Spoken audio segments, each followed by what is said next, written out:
بسم الله الرحمن الرحيم ربنا إننا سمعنا مناديا ينادي للإيمان أن آمنوا بربكم فآمنا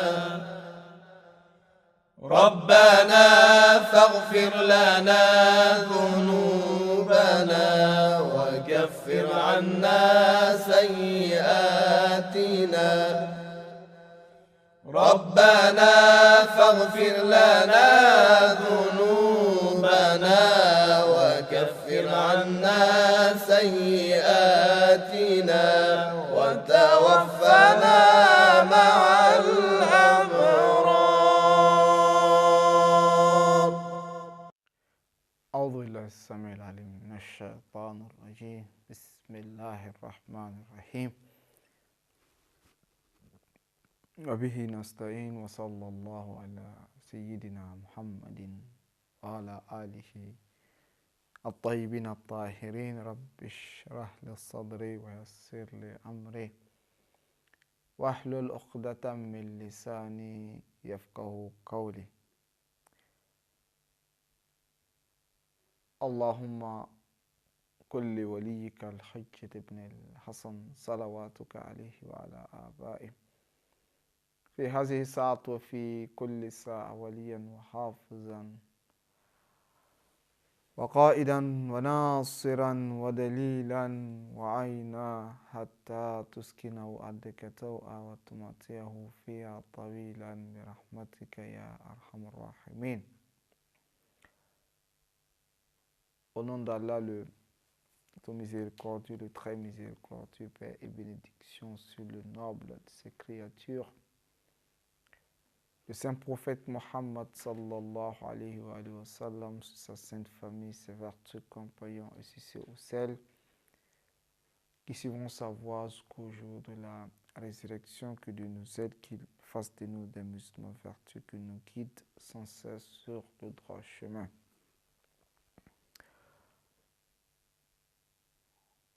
Allah subhanahu wa ta'ala dans le Saint-Coran nous dit فَتَزَوَّدُوا فَإِنَّ خَيْرَ الزَّادِ التَّقْوَى.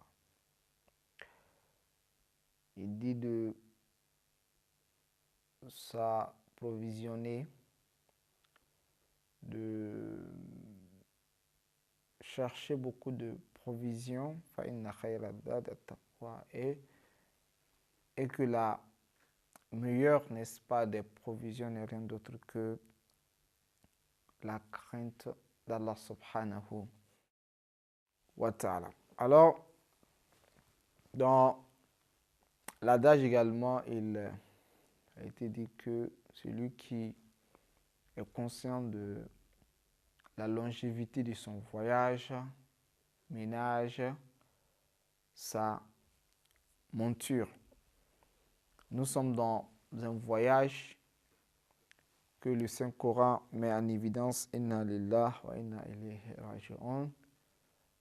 Nous sommes de Dieu et c'est vers lui que nous allons, n'est-ce pas, se retourner. C'est vers lui que nous allons se retourner. Donc le retour, c'est vers Allah subhanahu wa ta'ala. Alors quand tu es conscient de ton retour, il faut se préparer. Comme le Saint-Coran l'a mis en évidence, la meilleure provision, n'est-ce pas, c'est la taqwa.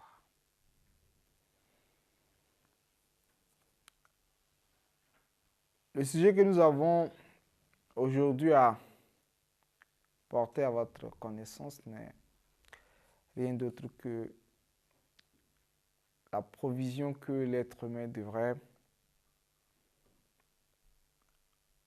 en avoir pour effectuer, n'est-ce pas, ce voyage. Le titre est ainsi déterminé: la science ou science, action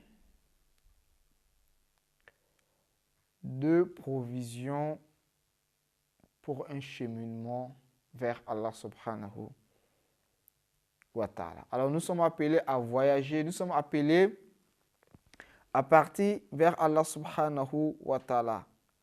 Nous sommes appelés à faire une ascension vers Allah subhanahu wa ta'ala, comme il était dit, as-salat mi'rajul muslim.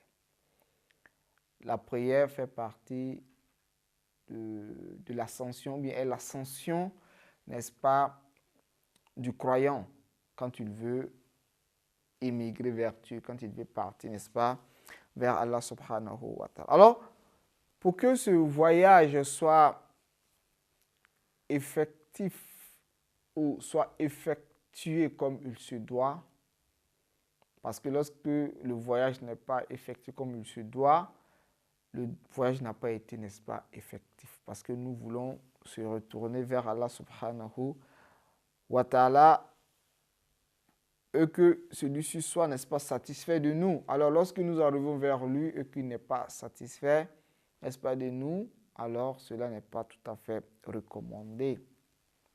Alors est-ce que cela même, on appelle ça un retour? Parce que l'objectif est de cheminer et de partir vers Allah subhanahu wa ta'ala.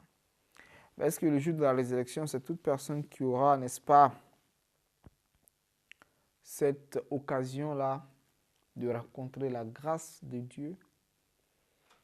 Oui, c'est par la grâce de Dieu que nous avons été, n'est-ce pas, ici. Alors nous devons se retourner dans ces mêmes grâces-là. Alors, si nous n'avons pas effectué, n'est-ce pas,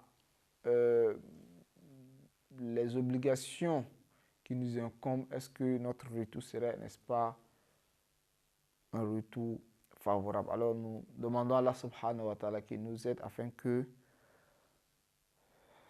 notre voyage, n'est-ce pas, soit un voyage comme il se doit.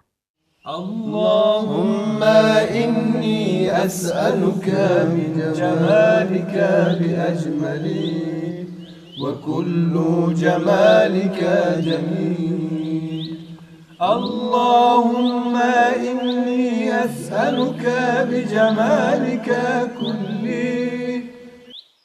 Alors, pour que ce voyage soit un voyage qui se doit, deux éléments essentiels, la science et l'action.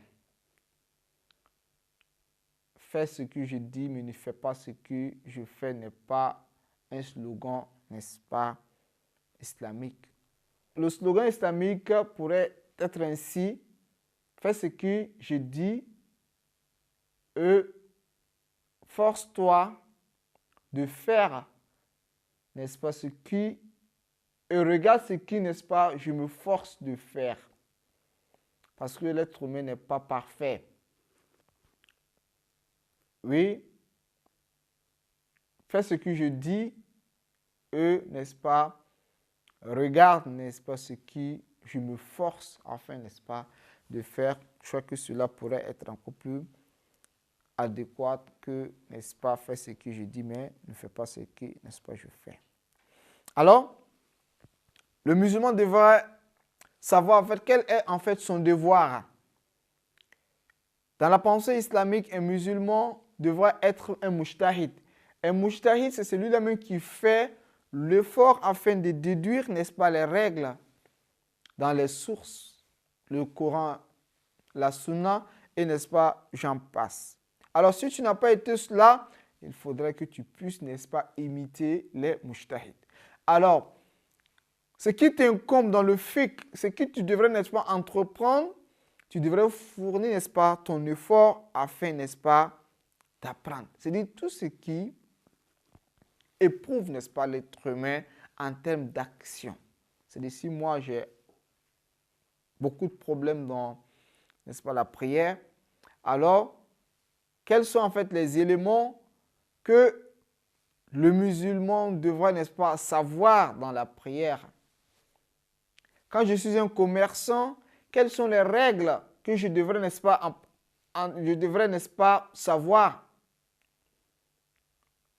Il y a en fait les règles de transaction.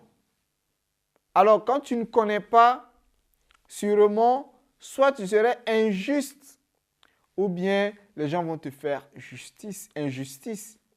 Pour pouvoir faire justice, il faudrait que tu puisses savoir, n'est-ce pas, quelle est la justice.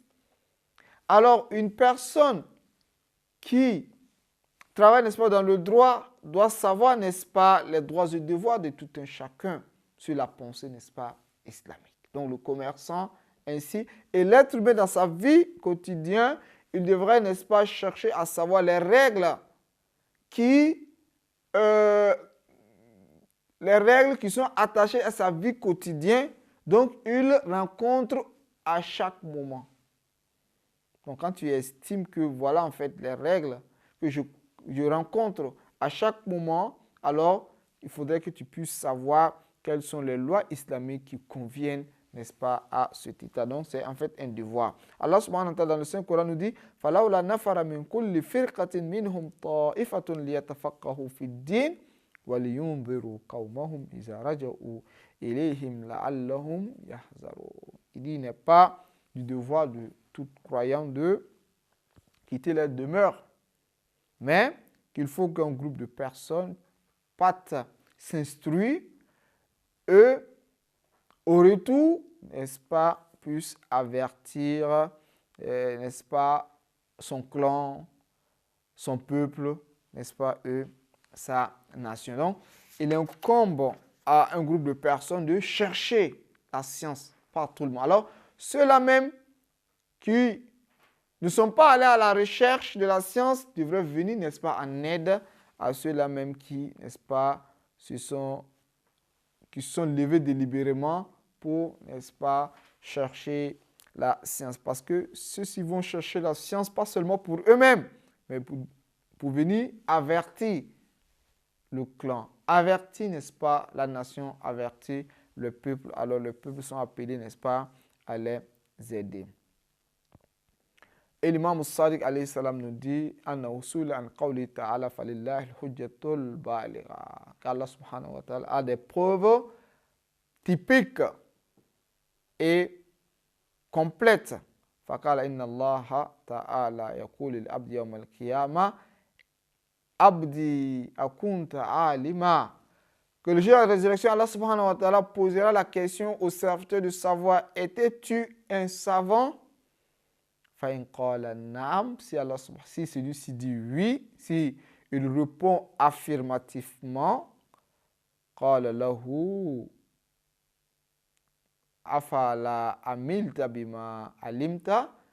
as-tu mis en application ce que tu aurais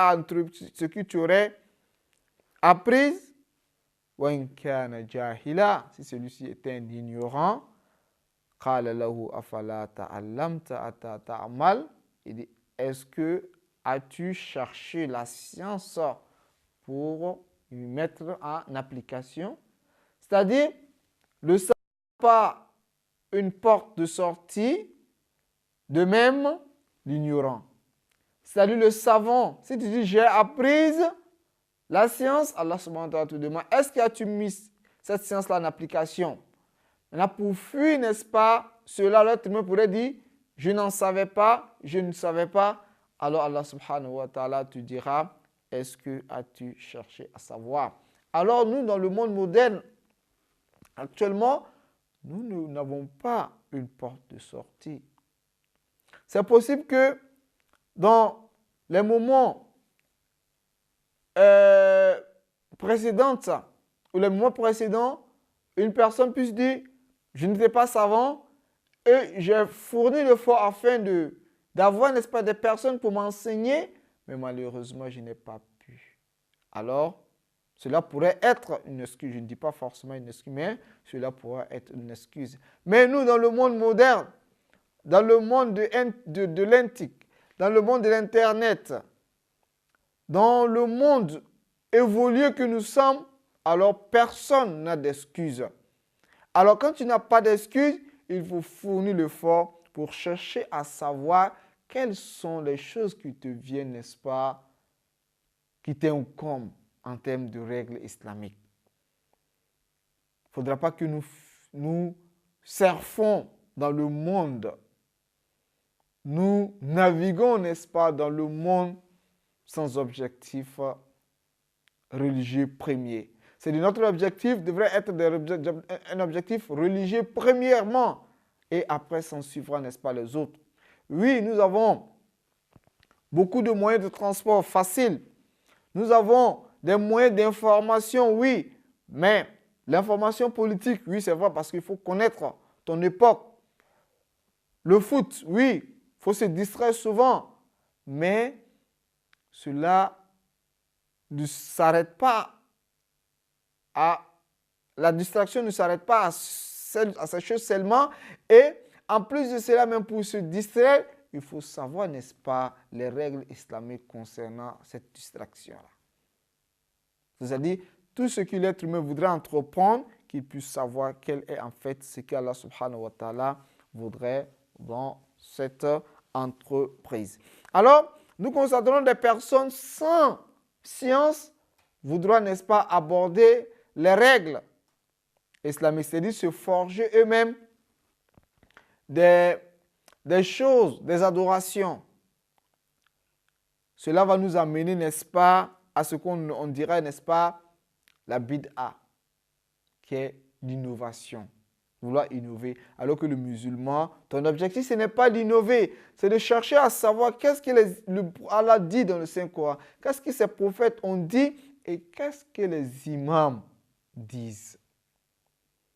Parce que c'est celui-là notre modèle. Il ne faudra pas que nous puissions venir s'inventer des choses qui n'ont pas de source. Quand tu n'es pas mujtahid, tu n'es pas érudit, tu devrais suivre les érudits. Tu devrais suivre les érudits et les érudits ne diront pas quelque chose de leur propre chef, mais ils se référeront au Saint-Coran, au hadith, à la sunna du Saint-Prophète Mohammed sallallahu alayhi wa sallam, au Ahlul Bayt alayhi salam, et c'est en fonction de cela qu'ils vont essayer de déduire, n'est-ce pas, les règles pour nous enseigner. C'est dans ce sens que le Saint-Coran dit Allahu azina lakum am alallahi taftarun. Il dit, est-ce Allah subhanahu wa ta'ala qui vous a donné la permission ou bien vous forgez, n'est-ce pas, le mensonge sur Allah subhanahu wa ta'ala, sur la Junas, verset 59. Sur ce, nous allons prendre congé de vous. Wassalamu alaikum wa rahmatullahi wa barakatuh.